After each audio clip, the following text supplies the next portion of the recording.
Good afternoon. It's Monday, the 11th of May 2020, just after 1 o'clock. Welcome to UK Column News. Your host today, Mike Robinson, myself, Brian Gerrish, and we're delighted to have David Scott bringing us northern exposure from north of the border. Stats, Mike. Yeah, I don't know how many more days we're going to do this because, well, anyway, I've reduced it to this. There's really no point talking about the number of global cases anymore because, in fact, the number of people that have been infected by this is much broader than just the statistics. But if we look at the deaths, 248,641, and just to put that in a little bit of perspective, that's 0.004% of the global population. Who have died. That have died, yes. Yeah. So global active cases maybe is a slightly more useful statistic, 2.4 million at the moment, of which 2.367 are mild. And so the serious or critical cases have fallen again to 47,074. But obviously the big news of the weekend was Boris's presentation last night. This is the new message.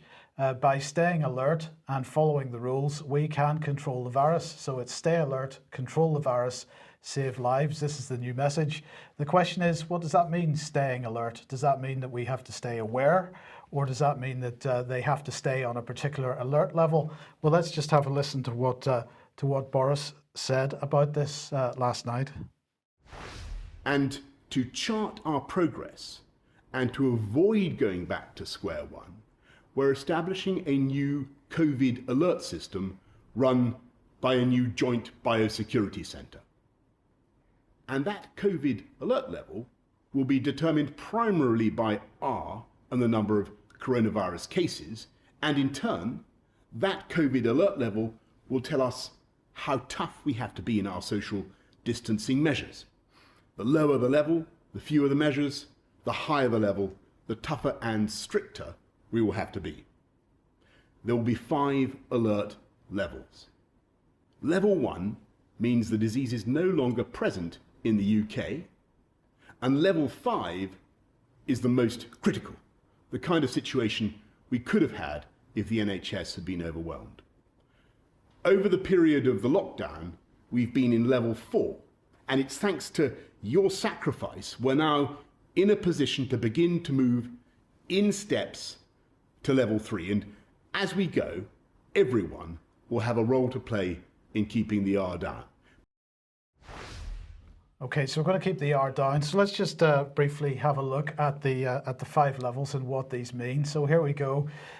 Basically, we've got infection spreading at a dangerous rate. The virus not contained. The virus contained. That's level 3. Virus in decline. For some reason, the fonts haven't worked on the live presentation, so I do apologise for that. Level 1 means no transmission of the virus. So R greater than 1 at level 5, NHS overwhelmed, hospitals overwhelmed is how they're sort of describing this, and that would result in full lockdown, Nightingale hospitals to reopen. At level 4, R still greater than 1 in some, but only in some areas of the UK, hospitals not overwhelmed, and we would be back into lockdown. When R is less than 1, which is level 3, that would mean that we would have a partial lifting of the lockdown. So they're saying they're saying that we are in level 4 at the moment, but we're going to head in the general direction of level 3 over a period of time. So these aren't individual steps. In other words, there are multiple steps between each of these levels. So then level 2, shops and offices reopen, social distancing would be in place, and the vulnerable would stay at home. So bearing in mind we're only starting to make the first tentative steps towards level 3, it's looking like people that are vulnerable, older people, are certainly going to be in lockdown for a very, very long period of time. Will they ever get out? That's the question. Return of sporting events at level 1, only likely with a vaccine. So is basically what they're coming to. But my question then is this, Boris there talking about R, but what is R? This is the question. What is R? Now in his speech there, he showed a graphic which said R is the infection rate, but no, the infection rate is R0. So what is R? And my question, David, if I can bring you into the program straight away, is have they redefined what infection rate is to call it R, because maybe they think that R0 is too complicated a figure for the general public? Or are they, in fact, have they redefined something here which they're not necessarily telling us about? I think they simplified the language, because I've been watching this sort of description coming places like the Independent. Always you can rely on the Independent to give the government totalitarian view of the world, and they're talking about R as the number of people that a person with the infection gives the infection to, and the reason that 1 is the critical number is if it's less than 1, then the infection rate is declining. The total number of infected people is declining, and so that the virus outbreak is said to be in decline. So it seems to be interchangeable. Why they changed the description of it, I'm not at all clear on. Thoughts?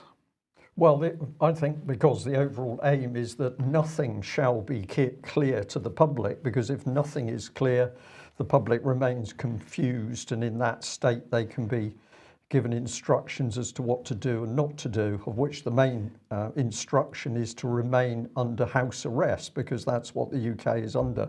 So I think this is deliberately duplicitous language in order to confuse the population.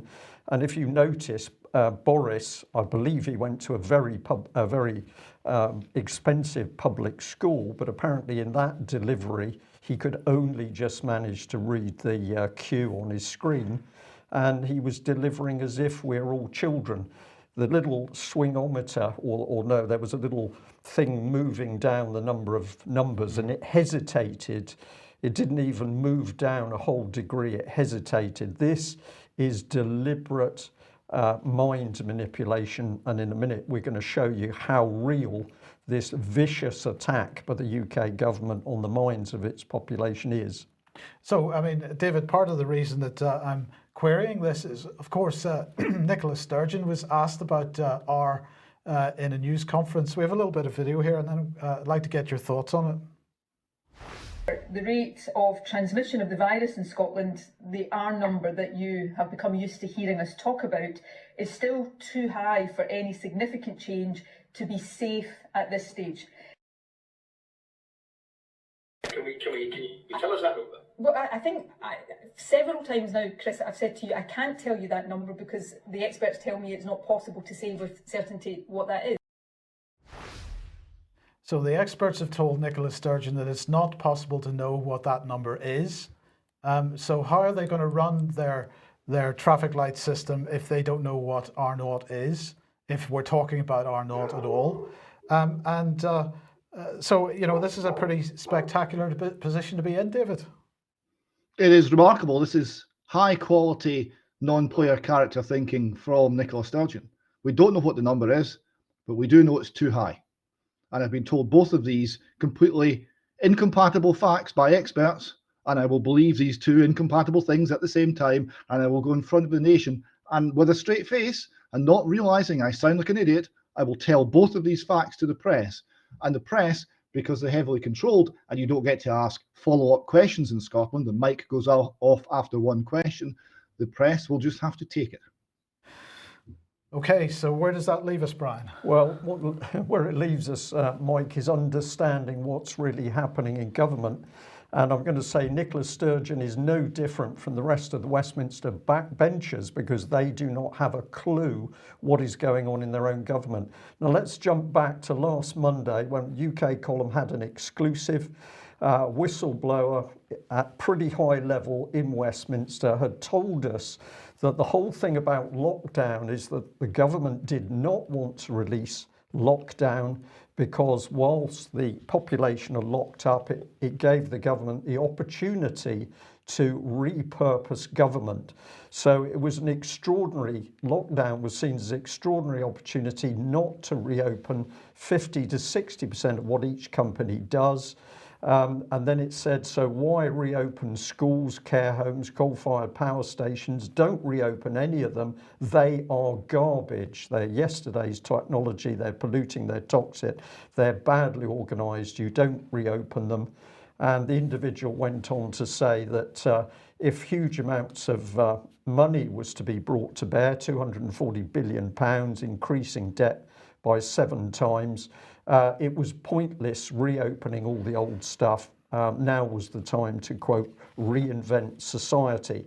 So this person, who was able to talk at very high level with very senior members of the civil service and the government, said the government did not want to reopen the country because while the country was locked down, this whole reinvention, repurposing, transformation policy of government could go ahead at speed. And of course, a major part of it was introducing AI right the way across the civil service, which is going to result in thousands of job losses.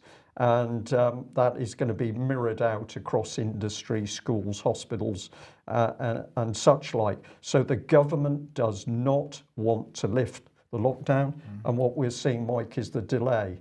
So let's come back to this one. We use this as our headline for giving our exclusive last Monday, but we're going to now say that Boris Johnson is coercing the UK public to accept COVID-19 house arrest, because that's what it is. It isn't lockdown. We're locked up in our houses, and if you're elderly, you're going to be locked up in your house for many months to come. Now, the coercing is not UK column words, as you'll see in a minute, but just so that we know what coercion is, it's the practice of forcing another party to act in a, quote, involuntary manner by use of threats or force. Now, let's take our minds back to this diagram, which UK column produced, showing that Bill Gates was absolutely central to every single piece of policy around COVID lockdown and the desire to get those vaccines in. And you've just shown, Mike, that they are still after getting Bill Gates vaccines to everybody in the country before we're free. But this is the bit we need to concentrate on, the Scientific Advisory Group for Emergency, SAGE. And what have we got to report? Well, we were given 2 days ago an internal document from SAGE, and let's have a look at what it is talking about. It's dated the 26th of March 2020. The headline is Options for Increasing Adherence to Social Distancing Measures. Question to be addressed: what are the options for increasing that adherence?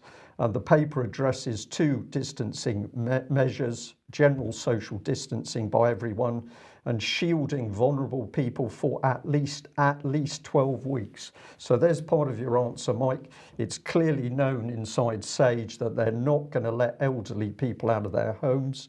And this is the note at the end of the document so that people know we're dealing in factual documents here.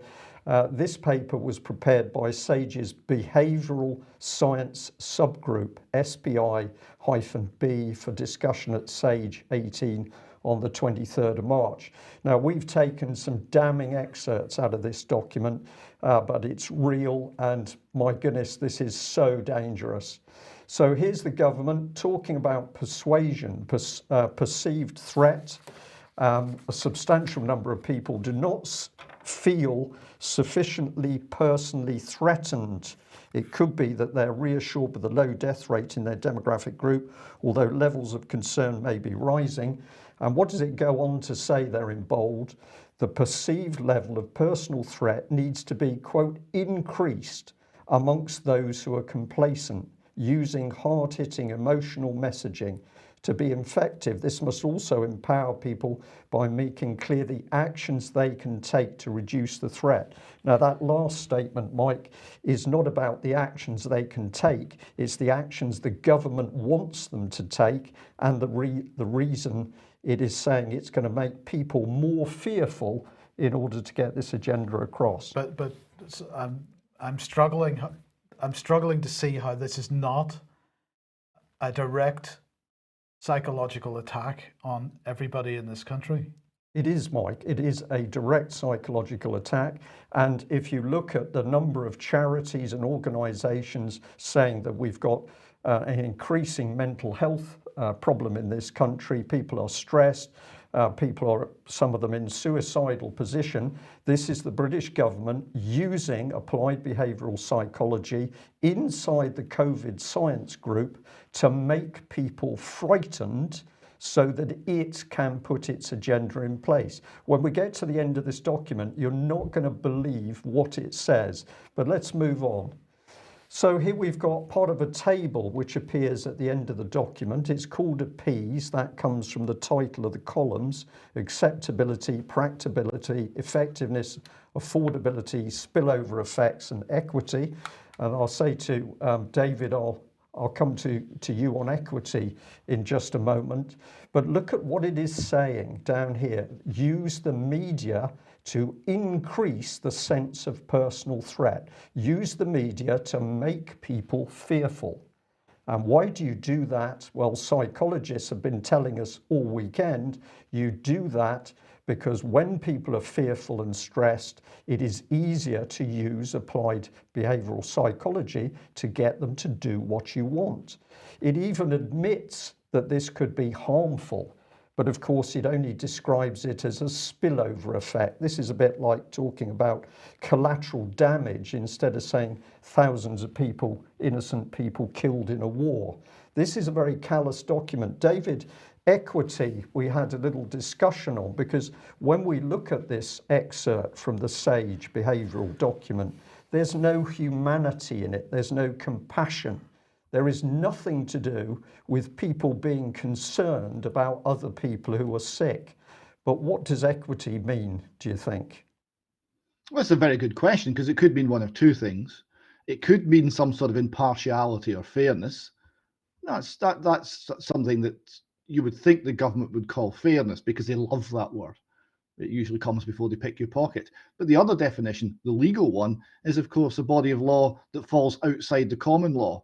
It's just very interesting that that word should crop up in that document. Indeed it is. So let's move on. We've got government-controlled social disapproval. Now think about this. For the government to be using social disapproval, the government has got to get into that community in order to stir up that disapproval. So it says social disapproval from one's community can play an important role in preventing antisocial behaviour or discouraging failure to enact pro-social behaviour.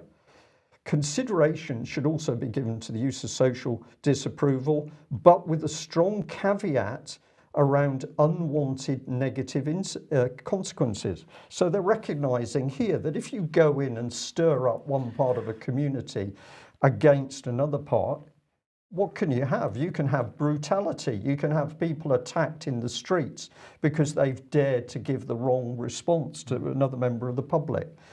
And it goes on. Government-controlled enablement. And so what have we got here? Community resourcing. People are being asked to give up valued activities and access to resources for an extended period. They need to be compensated. And it goes on, adequately resourced community infrastructure and mobilisation needs to be developed rapidly and with coverage across all communities. Now here what we're seeing is the government is putting its tentacles right the way into society. This will be through local authorities, parish councils, but also through charities in order to get its message across. So we get a note through our door from a local charity thinking it's their opinion. No, this has come from the government. And if we come back to the APEASE template here, I can't give you them all because we simply don't have time, but this is the social distancing evaluation grid. And I'm looking at the options on the left-hand side. And what do we see? We see this: use the media to increase the sense of personal threat. Use the media to increase the sense of responsibility of others. Use the media to promote positive messaging around actions. Tailor the messaging and use and promote social approval for desired behaviours. This is like something out of communist China. This is Boris Johnson's government using the wider media to use his applied behavioural psychology to keep us locked up. I can't express how dangerous it is, Mike. When we got this document, it was unbelievable. We know there are more, and we're hopeful we're going to get some more of those documents. Now, this is the methodology. And what does the SPI-B team have to say? They have to say this. This report was drafted by 2 members of the SPI-B panel, and 9 further members commented, following which the report was revised. Well, okay. But here's a caveat that also sits close to that comment. Caveat. Much of the evidence that's been drawn on is very recent and has, quote, not been subject to peer review. In some cases, the source is a SPI-B paper that involves expert opinion. This report has been put together rapidly and has been subject to limited scrutiny and review. So we have a team cobbled together, no checks on their work, and what is the result? That the population of UK is to be kept in their houses and the whole of UK industry is to be shut down, producing the worst economic decline in 300 years. Mike, if this wasn't real, you would say, I can't believe this, but this is their own document. Well, it is their own document, and we can see the effects of it because, of course, that document is dated the 22nd of March. We're now in the coming up to the second week of May, and we've seen the effects of this. We've seen the stories that appeared in the press. We've seen the inflammatory headlines, the clickbaity headlines, the headlines designed to instill fear. David, to my mind, this goes beyond just being dangerous. This is a criminal act. It's utterly totalitarian because now everything you think has been manipulated by the government. It's ruled by fear, not by reason. Right? It's by fear. And the idea we're setting neighbours against one another in order to control people is deeply sinister. It makes more sense of the BBC report I saw last week, which said to snitch or not to snitch, and was a discussion on the pros and cons of reporting your neighbour for breaking COVID-19 guidelines. Exactly. And just to ram this home to our audience today, because this is just so important, I bring you back to the government's own document, Mindspace. This is from about 2010. It was produced by the Cabinet Office and the Institute for Government. And what was it? It was influencing behaviour through public policy. This was the dangerous section of this document. That means that citizens may not, quote, fully realise that their behaviour is being changed, or at least how it is being changed. Clearly, this opens up the government to charges of manipulation, and that is exactly the charge that UK Column is going to put to Boris Johnson's Conservative government today.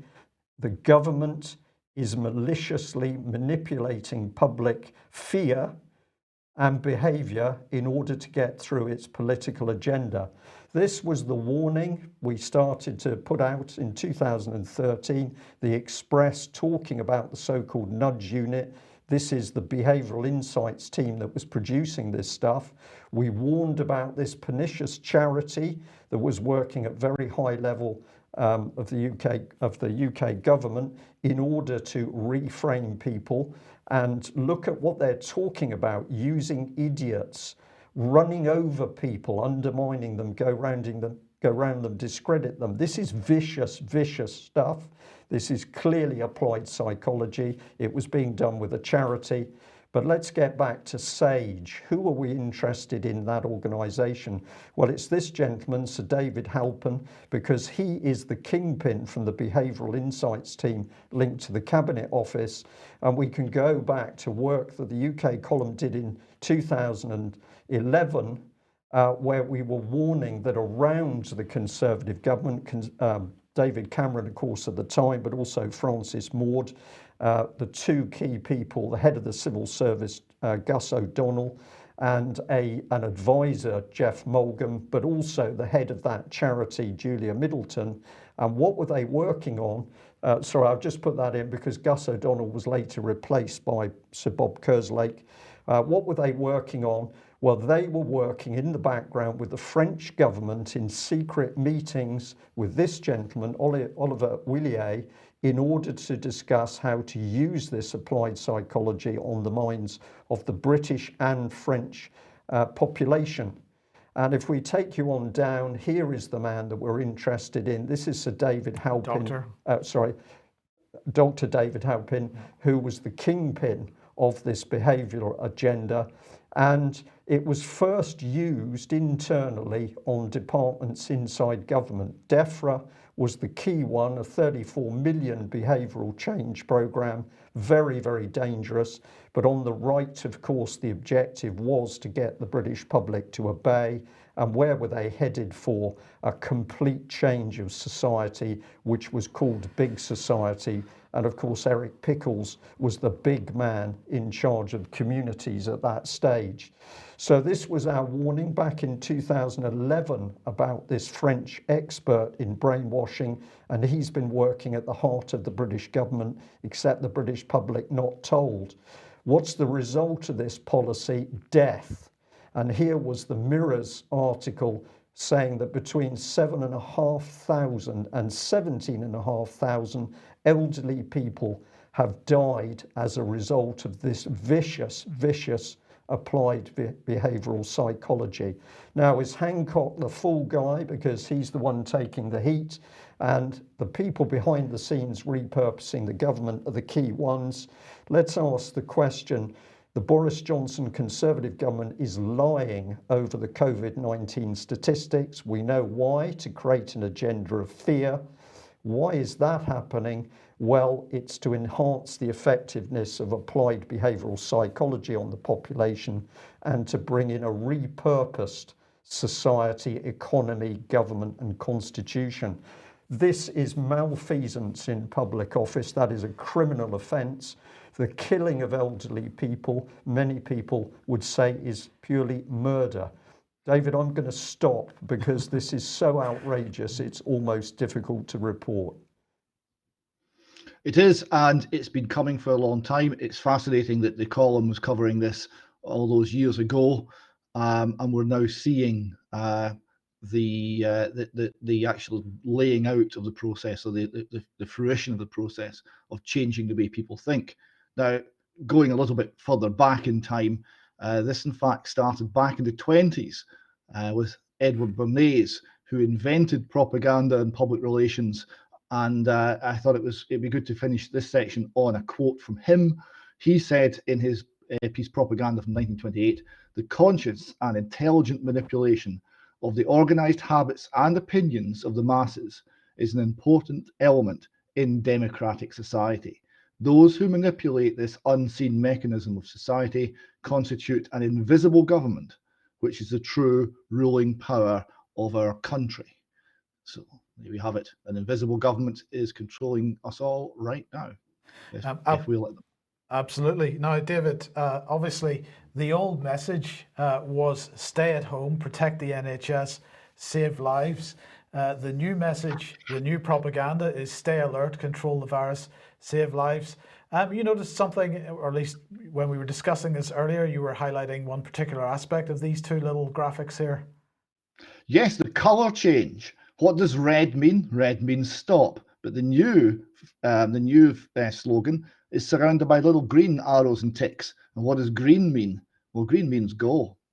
Well, it absolutely does. And of course, looking at all the commentary out there today, most of the commentary is about the confusion of Boris's message and whether we're to go or we're to stop or we're to stay in or we're to go out or we're to start work or we're to stop work. And it's very unclear exactly what the situation is. So let's just come back to Boris for a second. He said, and from this Wednesday, we want to encourage people to take more and even unlimited amounts of outdoor exercise. He said, you can sit in the sun in your local park, you can drive to other destinations, you can even play sports, but only with members of your own household. So I would just wonder, is this an acknowledgement that that perhaps they got something wrong by not allowing people out, but to a certain degree? But anyway, we're allowed out to sit in the sun now. However, you must obey the rules on social distancing, and to enforce those rules, we will increase the fines for the small minority who can break them. So I'm posing a question to you, David, now. You can agree with it or disagree with it as you see fit, but is the confusion, bearing in mind what we've just seen from Brian, is the confusion over Boris's message intentional? I think it is. And is it designed, in fact, to encourage people to, in inverted commas, break the rules and therefore end up on the receiving end of a fairly draconian police response? Well, we'll come to some draconian police response just shortly. We're seeing this all around the world, including, very concerningly, from Australia. I don't think that anything they're doing here is accidental. I think that Brian's piece showed that it's planned, it's intentional, and it's to change people's behaviour. So why would you tell people one thing and essentially the police force another? It does seem designed to cause conflict. And the idea that, well, you can go out into the park, but if you're doing something wrong, not defined, we'll fine you all the most severely, even though it's not really fines we're talking about. We'll come to that in News Extra. It seems to be also to leave people with a sense of unease. Maybe that's the concept they're trying to get across. If I may just put in a very quick bit here, because I have got quite a lot of qualified people speaking to me, psychiatrists and psychologists, and what they say is if you confuse people, the moment you've done that, their minds become susceptible to the next piece of information.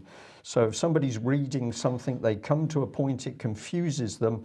At that point, their brain is in a state where the next piece of information can gently flow into their minds. People can research this for themselves. I'd encourage them to do it. But if you have not read that Mindspace document, you need to do it and look for the paragraph we pulled out. You'll find the document on the internet as Mindspace, all one word, .pdf. Right. Now, David, you've mentioned Robert Peel and his views of what British policing should be before, but let's just have a look in a little bit more detail. Yes, I was really struck by this. Someone sent me this on Twitter, and thank you very much for it. It's the rules, of sort of 9 of them. Principles of Law Enforcement, 1829. How far we've fallen from this. I'll just read 1 or 2. 1, the basic mission for which police exist is to prevent crime and disorder as an alternative to the repression of crime and disorder by military force and severity of legal punishment. The ability of the police to perform their duties is dependent upon public approval of police existence, actions, behaviour, and the ability of the police to secure and maintain public respect. Police must ensure the willing cooperation of the public and voluntary observance of the law to be able to secure and maintain public respect. We're not talking about voluntary anything anymore. We're talking about deception, if you're lucky, and coercion if you're not. Peel goes on. He said the police should use physical force to the extent necessary to secure observance of the law or restore order only when the exercise of persuasion, advice, and warning is found to be insufficient. He said the police at all times should maintain a relationship with the public that gives reality to the historic tradition that the police are the public and the public are the police. The police are only members of the public who are paid to give full-time attention to duties which are incumbent upon every citizen in the intent of community welfare. That is wonderful. That is what policing was in this country. But policing now is something else. And I'm suggesting that policing now is what's defined here by the Cambridge Dictionary as the police state. They say a country in which the government uses the police to severely limit people's freedom. Is that not where we are? I think it is, absolutely. Well, look, David, we've got a little bit of video, which I think we'll leave for extra time, if you don't mind. I know you would have been keen to have that put out on the main program, but we've only got 10 minutes left, so we need to move on. Brian, well, just before we come back to Brian, let's just mention, if you would like to support the UK column, if you like the work that we do, then please head over to ukcolumn.org/community. There are options to help us out there, and that would be very much appreciated. But Brian, we had a fantastic AV11 event over the weekend. Yeah, just excellent, and it only occurred because the AV team was so brilliant at working in the background, mainly with yourself, I have to say, because of course it was live stream. This was a very complicated exercise, but it went very well. The speaker's brilliant, and many people are saying, oh my goodness, now I understand all the things going on. So COVID was covered, the behavioural abuse by the UK government was there.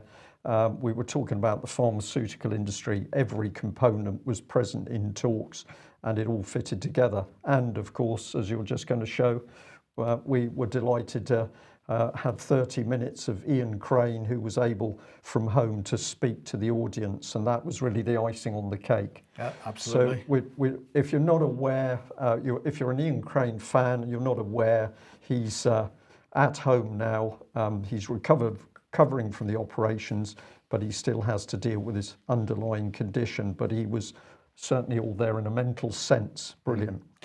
Yes. Now, something that I've been a point I've been trying to make for quite a number of years ago, just my opinion, is over the issue of human rights.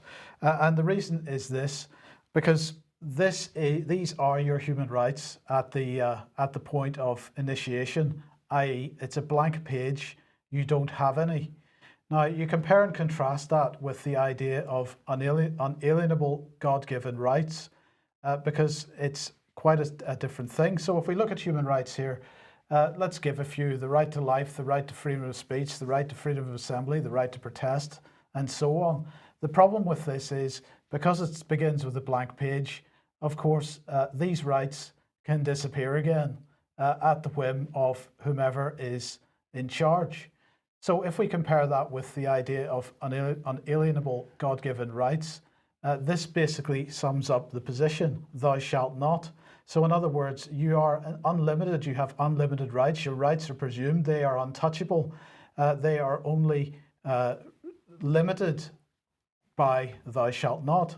Now, how does this work with British common law?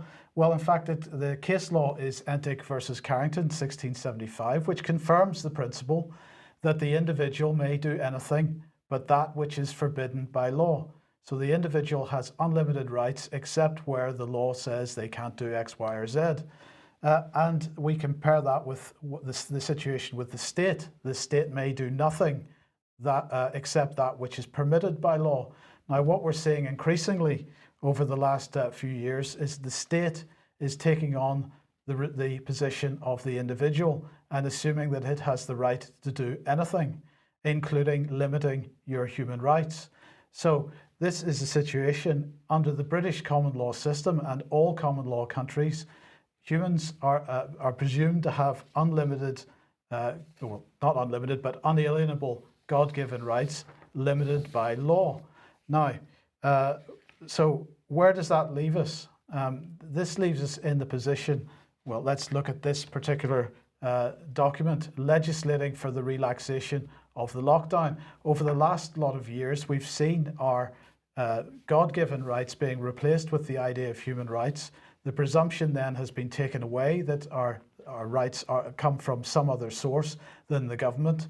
And now we have this type of thing. Now, this is by Sir Stephen Laws. Stephen Laws was basically the man who wrote the legislation for the government's chief counsel between 2010 and 2016. And this is what he's saying in this document that he's written for Policy Exchange. First of all, a situation of this sort involves a need, this is COVID-19, involves a need for individuals to sacrifice some of their freedoms and liberties, if only because their individual interest in the maintenance and stability of the society to which they belong needs to be given the highest priority. So what he's saying is the needs of the state trump the needs of the individual. And then he goes on to say this: the government should look again at a derogation from the ECHR, that's the European Convention on Human Rights, until the end of the crisis, although that may involve more risk rather than less. And David, this seems to be one of the top legal minds in the country, basically making my point for me that human rights are dangerous because you start from a blank page. There is an assumption that there is no higher power in the universe than another human being, which means that society confers that power onto a human being who is supposed to be equal to us all under the law, but in fact put themselves above us by deciding what our rights and what our rights aren't. So if we're discussing dangerous situations on this program, we seem to have hit another one here. Absolutely, and we're seeing the reversal of truth constantly. Black becomes white. A system of law to prevent expropriation of the goods of the weak by the mighty becomes a means of stealing those same goods. And also, there is a sense here that a society that does not believe in God-given inalienable rights ultimately will not be able to defend liberty. It will always ultimately fall for the fear and yield to the ever mighty state. And where does it end up? It ends up where Benito Mussolini pointed as the destination. Everything within the state, nothing outside the state, nothing against the state. That's where we're heading. And now just one other point that I want to make on this, because of course a lot of the sort of commentary on this suggests that really these ancient rights are just outdated and we need to bring things up to date, and that modern human rights are a much better way to do things. You know, in the graphic that I showed there, thou shalt not, of course, that brings us back to the 10 Commandments. Now, the point here is that law which has lasted longer is better, because in other words, more and more generations of juries have thought that that was good law. So this is contrary to the current position that we should throw away all this ancient legislation because it's really of no relevance. But when it comes to the idea of unalienable rights, we're not talking about, you know, the 800 years or so of the British Constitution. We're talking about several thousand years of a principle which has gone through society, a principle that seems to have never really got to grip, never really gripped in Europe, but certainly gripped here. And David, it's been around for a very long time, and we shouldn't be throwing it away so quickly. Indeed not. And this is going to be the subject of a series of articles in the column just very shortly on the common law and what it is and what it means to have the love of that law in your heart. Okay, now let's just quickly move on to this, because last week there was quite an amazing discussion thread appeared on GitHub, which is where Neil Ferguson from Imperial College put the source code for the application that he used to run his computer models. And this was a spectacular thread on GitHub where quite a number of coders, technology people were making some pretty derogatory comments about the quality of Neil Ferguson's code. And David, lockdown skeptics here covering this. Indeed they are. And this is vital, because this code, remember, is the thing that more than any other single piece of work propelled the country down the lockdown, propelled, in fact, the whole West down the route of confining us all to our homes and house arrest. Now, the code assessment here is damning in the extreme. They say, first of all, the code, it isn't the code that Ferguson ran to produce the famous Report 9, but a heavily modified derivative of it after having been upgraded for only a month by a team from Microsoft and others. Sorry, hold on one second. So this isn't even the code he was running. This is the better version of the code that others have come in to try to clean it up? This is right, yes. This revised code base is split into multiple files for legibility and is written in C++, in modern language, whereas the original program was, quote, a single 15,000 line file that has been worked on for a decade. And he comments, this is considered extremely poor practice. So he's then saying, well, we're trying to get the actual original code, but we think we'll have to go to court to get that. So they then go in and look at several other aspects. Among the most concerning is non-deterministic outputs. He says, due to bugs, the code can produce very different results given identical inputs. And they, that's Imperial College, routinely act as if this is unimportant. The problem makes the code unusable for scientific purposes, given that a key part of the scientific method, the ability to replicate results. without replication, the findings might not be real at all, as the field of psychology has been finding out to its cost. Even if the original code were released, it's apparent that the same numbers in code 9, in report 9, might not come out of it. Non-deterministic outputs may take some explanation. It's not something previously floated as a possibility. The documentation says the model is stochastic. Multiple runs with different seeds should be undertaken to see average behavior. Stochastic is just a scientific word for random. Now, Peter Hitchens picked up on this, and he took the radical step of opening the Oxford English Dictionary to look up what stochastic means. And lo and behold, stochastic says, well, it's to aim at a mark or guess pertaining to conjecture. So that's the nature of the software that's driving this. And there was the full report from Lockdown Skeptics goes into a number of examples of Edinburgh University trying to use the software and being unable to get consistent results, variations by 80,000 deaths, for example. And Imperial College basically saying, well, it's meant to do that, just run it multiple times and take an average. Even though there's other cases of Imperial College seeing this as a bug and trying to sort it. In conclusion, they say, all papers based on this code should be retracted immediately. So that would take the government's case for lockdown out completely. Imperial's modelling efforts should be reset with a new team that isn't under Professor Ferguson and which has a commitment to replicatable results with published code from day one. And he goes on a personal level, I go further and suggest that all academic epidemiology be defunded. This sort of work is best done by the insurance sector.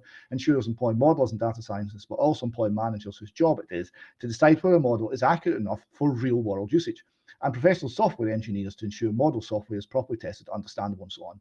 Academic efforts don't have these people, and the results speak for themselves. He describes it as hobbyist level software, an unreliable mess. Right, and well, let's move straight on now to a little tweet thread, David. Now, we're going to apologise for the language on the screen, but we thought best that people were able to see what's going on here. Just bring us through this. Yes, this was over the weekend. It was very strange. Hackney Police tweeted out that they're fighting a losing battle in the parks today. Literally hundreds of people sitting, having pizza, beers, and wine. Oh, the horror! As always, a big thank you to those who are observing the guidelines. And we'll see this repeated in the video we'll show in extra time. Now, there's this account came up, and he was basically suggesting that dogs and horses and batons be used to remove the people from the parks. So I replied that the job of the police is to protect those people, not to attack them. And in response to that, there was another swear-ridden quote, basically saying the people out having a picnic are potentially killing people and they deserve everything they get. This was an extremely strange tweet. I have never seen anything like this on Twitter before in my life. It had only 2 retweets. It had 9 replies, all of which supported my position that the police should be protecting people, but an incredible 451 likes.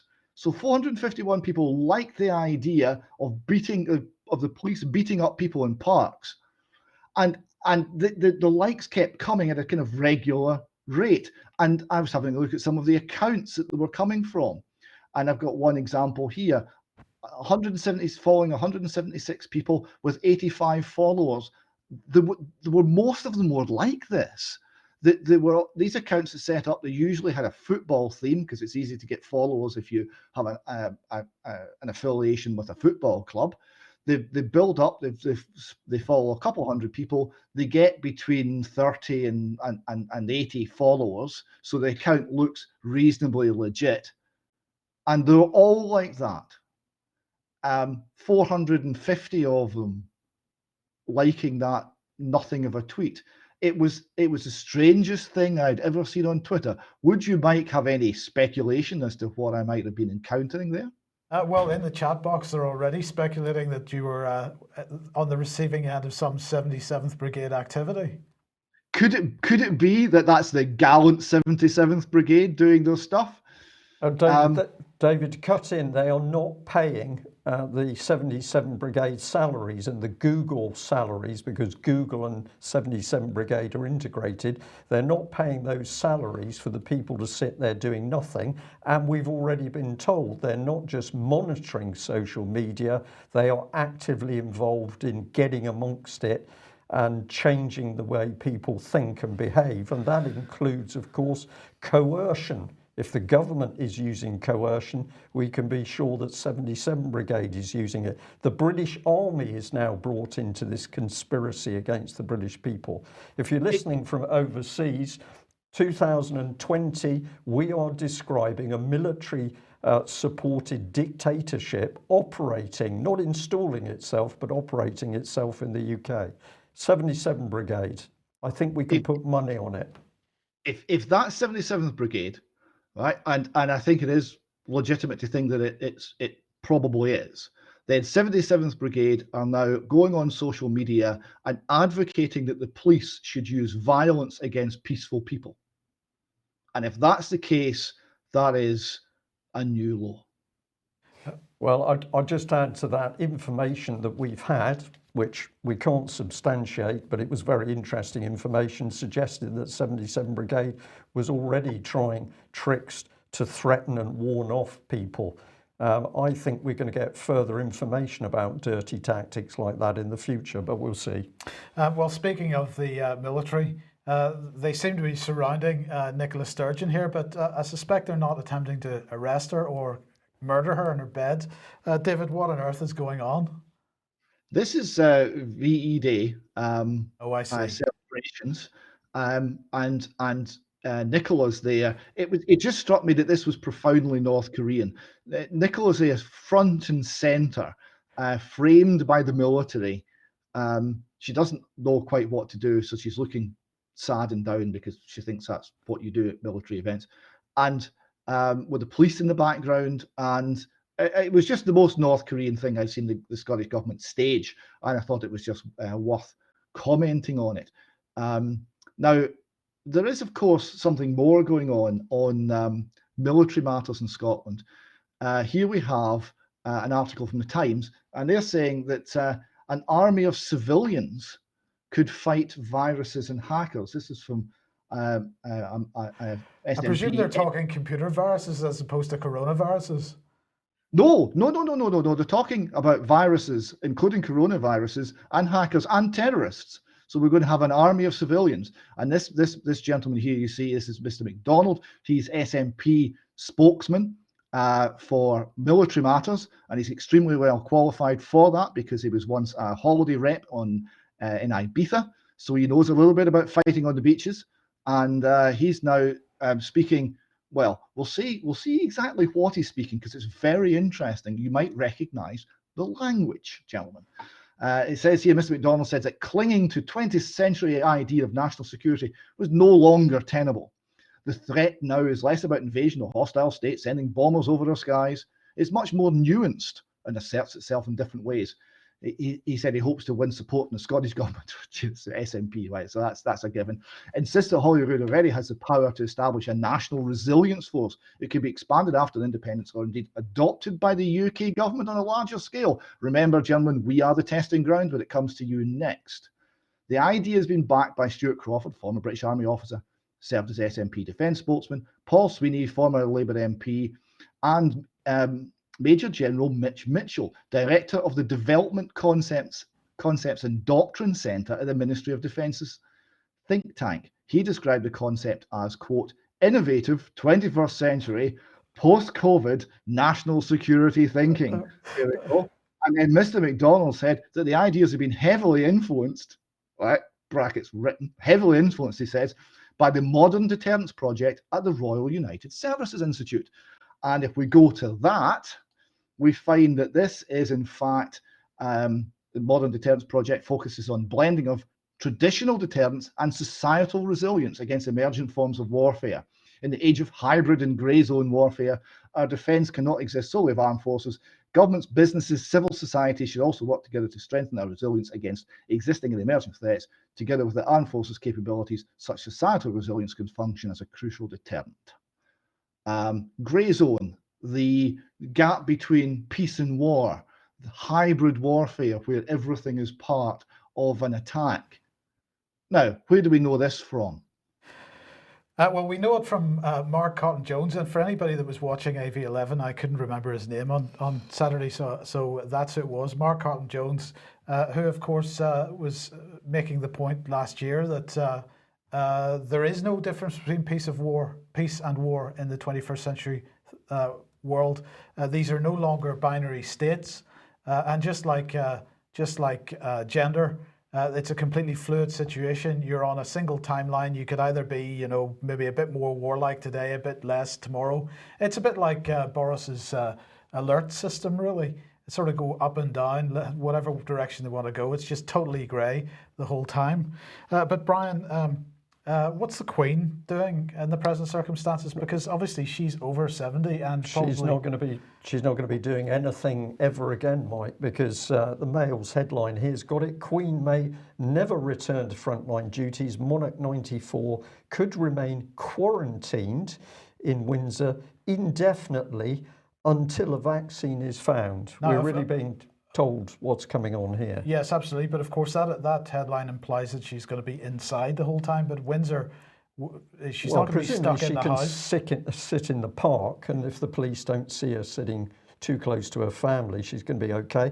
But really, this article is seeding in the public that we're not going to see the monarch again. It says she may appear on a video link or something.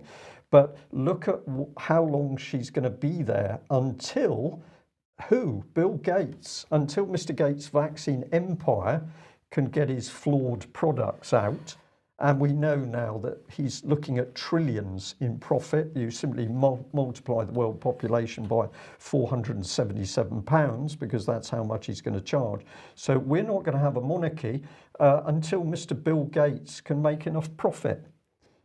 I'll leave people to think about it. The constitutional issues are astonishing. But we don't need to worry, Brian, because GP Frontline magazine here has got this front page. And David, this is quite an incredible image. Yes, this is, again, borrowing from the Second World War imagery. There was a woman with a wrench making aircraft engines to help fight the Nazis. Well, now we've got the same imagery here. And it's the NHS is the new army and the new God and the new everything. Yeah, so the people that are listening rather than watching, it is a nurse with a mask on, looking extremely aggressive, squishing a coronavirus in her fist and holding her bicep up. It's a picture of strength. Yeah, Second World War, but certainly straight out of the Soviet Union. This is exactly the sort of image that used to be put up. But David, you came across something posted. Well, what is this? It looks a bit strange. What's going on here? This is there seems to be some of the Scots seem to be revolting, and they are doing this by posting a ukcolumn.org sign in the middle of a roundabout near Inverness. So I have no idea who did that. I thank you very much to the person who spotted it and took a photograph and sent it to us. This is not the first time we've been alerted to signs and bits of information cropping up in unusual places. So if anyone else sees anything like this, please drop us a line and send a photograph. Absolutely. And we'll just end with this then, a meme that you discovered. The lady is saying, so kids, I presume she's a school teacher, so kids, what did we learn during the lockdown? And the answer she's getting is there are only two genders. Vaccines are poison. Bill Gates is a bad man. Social distancing is social conditioning. Yes, and how good that is. There would be lots of children learning lots of truth, not in government schools. All these things may have unforeseen consequences.